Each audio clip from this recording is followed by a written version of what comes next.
அனைவருக்கும் வணக்கங்கள். நாணயங்கள் சேகரிப்பாளர்களுக்கு ஒரு நாணயமான பதிவு 10 paisa common coin, scarce coin, rare காயின்களில் 4வதாக தொடர்ந்து இறுதி சுற்று. 4வது சுற்றில் இது இறுதி சுற்று. கமாமரேட்டிவ் காயின்ஸ் வேறு இருக்குது. இது எல்லாமே காமன் காயின்களில் வித்தியாசமான வருஷப்புறம் இயர்ஸ் அண்டு மிண்டு. வாங்க பார்ப்போம். 88 கொல்கட்டா ஒன்றே வச்சுருந்தேன், கொடுத்துட்டேன். இப்போ அது தேவைப்படுறது, கிடைக்கல. 1988 மும்பை மிண்டு, 88 நொய்டா, 88 ஹைதராபாத்து, 88 ஒட்டாவா, 89 மும்பை, 89 கொல்கட்டா, 89 ஹைதராபாத்து, 89 நொய்டா, 90 மும்பை, 90 நொய்டா, 90 ஹைதராபாத்து, 91 ஹைதராபாத்து, 91 நொய்டா,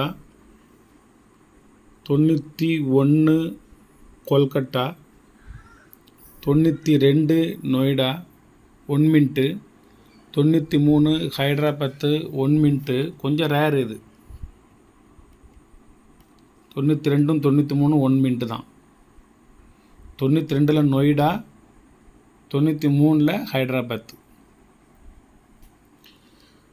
94 95 நாணயம் வெளியிடலை. இது 96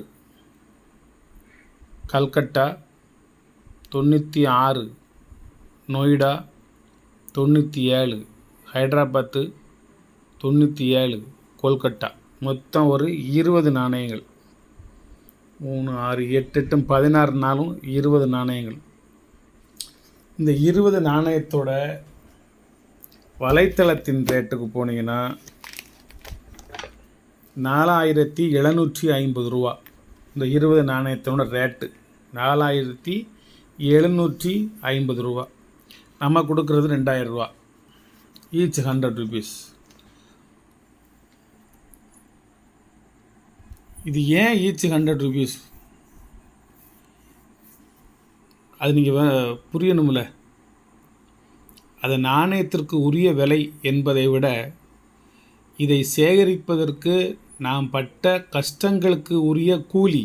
அது கஷ்டங்களுக்கு உரிய கூலின்னு சொல்லக்கூடாது, உழைப்புக்கு ஏற்ற ஊதியம் அப்படி சொன்னால் சால சிறந்தது. தமிழில் அது கரெக்டாக இருக்கும்னு நினைக்கிறேன், சரியாக இருக்கும்னு நினைக்கிறேன். ஆங்கிலம் கலக்காமல் தமிழ் பேசுவதற்கு ஆசை, சின்ன சின்ன ஆசையை போல் அது இயலவில்லை என்பதில் சிறிய வருத்தம். ஏன்னா அந்த அளவுக்கு அது நம்ம இரத்தத்தோடு இரத்தமாக ஊனோட ஊனாக உறைந்து விட்டது, கலந்து விட்டது, அல்லது சேர்ந்து விட்டது. இன்றைக்கி பொழுது இந்த 10 பைசா நாணயத்தோடையே போச்சு. இந்த 10 பைசா நாணயத்தை ஒரு கலெக்ட் பண்ணிட்டேன் ஓரளவு. மேக்ஸிமம் இன்னும் 1 2 இருக்குது. அதை நான் வலைத்தளத்தில் என்ன விலையாக இருந்தாலும் வாங்கி நான் அதில் வச்சுருவேன். அது வேறு விஷயம். 100% ஃபினிஷ் பண்ணிடுவேன். இது யாரும் கேட்டால் கொடுத்துருவேன், அது வேறு விஷயம். அடுத்து நான் ரெடி பண்ணுவேன், இன்னொரு செட்டு ரெடி பண்ணுவேன். இப்போ இருக்கிறது ஒரே செட்டு தான். இதன் மூலம் தாங்களுக்கு தெரியப்படுத்துவது என்னவென்றால், சினிமாவில் வசனம் பேசுன மாரி, காலையில் அலுவல் முடித்து இந்த அறைக்குள் நுழைந்தவன் இன்னும் என் வீட்டு முற்றத்திற்கு கூட இறங்கி போகவில்லை. சாப்பிட வேண்டியது, தூங்க வேண்டியது, காயின்ஸை பார்க்க வேண்டியது, சாப்பிட வேண்டியது, தூங்க வேண்டியது, காயின்ஸை பார்க்க வேண்டியது, ஒரு பதிவை போட வேண்டியது, கேள்வி கேட்குறவங்களுக்கு பதில் சொல்ல வேண்டியது, புக் பண்ணுறவங்களுக்கு பார்சல் அனுப்ப வேண்டியது, பணம் வர வேண்டியவங்களை கேட்குறது, இது பணம் கொடுக்க வேண்டியவங்களுக்கு கொடுத்துடுறது. ஒரு சிறந்தது ஒரு பொழுதுபோக்கு என்ற ஒரு அம்சத்தில் பிறருக்கு நான் தொந்தரவாக இல்லாமல் ஒரு அறிவு சார்ந்த விஷயத்தில் இருக்கிறேன் அப்படிங்கிறதுல எனக்கு சந்தோஷம். சிலவே எனக்கு பொழுதே போகலை அப்படின்னு சொல்லிட்டு ஏகப்பட்ட சேட்டைகள் பண்ணுவாங்க. எனக்கு பொழுது பத்தலை அப்படிங்கிறதான் எனக்கு வருத்தமாக இருக்குது. எனக்கு 24 ஹவர்ஸு பத்தலை. இந்த நாணயங்களை எவ்வளவு தூரம் பார்த்தாலும் எனக்கு போர் அடிக்க மாட்டேங்குது. பிஸ்னஸ்ங்கிறது வேறு விஷயம், ஃப்ரீயாக கொடுக்க முடியாமல் காசு கொடுக்குறோம், அது வேறு விஷயம். நான் 2000 சொல்லுதேன், யாரும் ஃபோனுக்கு வந்து தொலைபேசிக்கு வந்து சார் இந்த ரேட்டுக்கு போகும், கொஞ்சம் குறைச்சிக்கலாம் நீங்கள் அப்படின்னா குறைச்சிருவேன். கம்மியான விலை தான் சார், கரெக்டான விலை தான் சார் சொன்னால் கொடுத்துருவேன். ஏன் பொருள் விலை கூடுறதும் குறைக்கிறதும் என்னுடைய மனசை பொறுத்து தான். ஃபுல்லாக அந்த வலைத்தளத்துக்கு ரேட்டுக்கு நம்ம கொடுக்கக்கூடாது அப்படின்னா பாதிக்கும் கீழே நம்ம பாதி கொடுப்பேன், இல்லை பாதி கிலோ கொடுப்பேன், 4ல் 1 மடங்கு கொடுப்பேன். அதை நான் சேகரிப்பதற்கு எந்த அளவுக்கு நான் காலத்தையும் நேரத்தையும் உழைப்பையும் கொடுத்துள்ளேனோ அதற்கு தகுந்தபடி நான் அதுக்கு விலை வைப்பேன். அதான் என்னுடைய மனசு. அது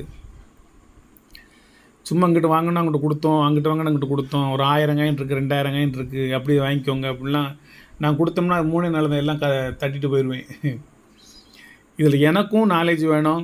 இது மூலமாக நான் பேசுகிறது மூலமாக, இது கேட்பதன் மூலமாக உங்களுக்கும் நாலேஜ் வேணும். மகிழ்வித்து மகிழ்ங்கிறது மாதிரி இந்த நான் உழைச்சி கலெக்ட் பண்ண இந்த நாணயங்கள் உங்களது ஆல்பத்தில் இருந்தால் உங்களுக்கு ஒரு திருப்தி இருந்துச்சுன்னா பரவாயில்ல, நம்ம வந்து ஒரு இந்த கலெக்ஷன் வாங்கினா ஒரு 90% சேர்த்துட்டோம். நம்மளுடைய ஒர்க்கில் வந்து வேலையில் வந்து இந்த மாதிரி ஒரு அலைஞ்சி திரிஞ்சு பழைய கால 50 வருஷம் 60 வருஷத்துக்கு முந்தி உள்ள நாணயங்களை இப்போ சேர்க்க முடியாது, ஒரு பரவாயில்ல இது வாங்குவோம் அப்படின்னு சொல்லி நீங்கள் வாங்கி சந்தோஷப்பட்டிங்கன்னா எனக்கு பெரிய திருப்தி. இதில் நான் வந்து உங்களுக்கெல்லாம் கொடுக்குற ஒரு ஆஃபர் என்ன அப்படின்னா, எந்த பொருளும் நீங்கள் என்கிட்ட வாங்கினாலும் வேறு இடங்களில் நீங்கள் விசாரிங்க. வேறு இடத்துலேருந்து என்னிடம் விலை அதிகமாக வாங்கி விட்டதாக நீங்கள் வருத்தப்பட்டால் திருப்பி நீங்கள் என்னிடமே கொடுத்து விடலாம். உலகத்திலே நீங்கள் வேறு யார்ட்டையும் நீங்கள் கொடுக்க முடியாது. நீங்கள் உங்கள்கிட்ட நான் ஏமாந்துட்டேன் சார், இதெல்லாம் ரொம்ப சீப் ரேட்டு, நான் உங்கள்கிட்ட அதிகமான காசு கொடுத்து வாங்கிட்டேன் அப்படிலாம் நினச்சிங்கன்னா நீங்கள் தயவுசெய்து திருப்பி கொடுத்துருங்க. அதெல்லாம் ஒன்றும் ஆட்சேபனெல்லாம் கிடையாது.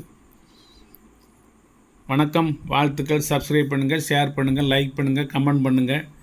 இன்றைக்கி இந்த 10 விஷயம் நாணயத்தை வேணுமென்னு வாங்கிக்கோங்க. நன்றி.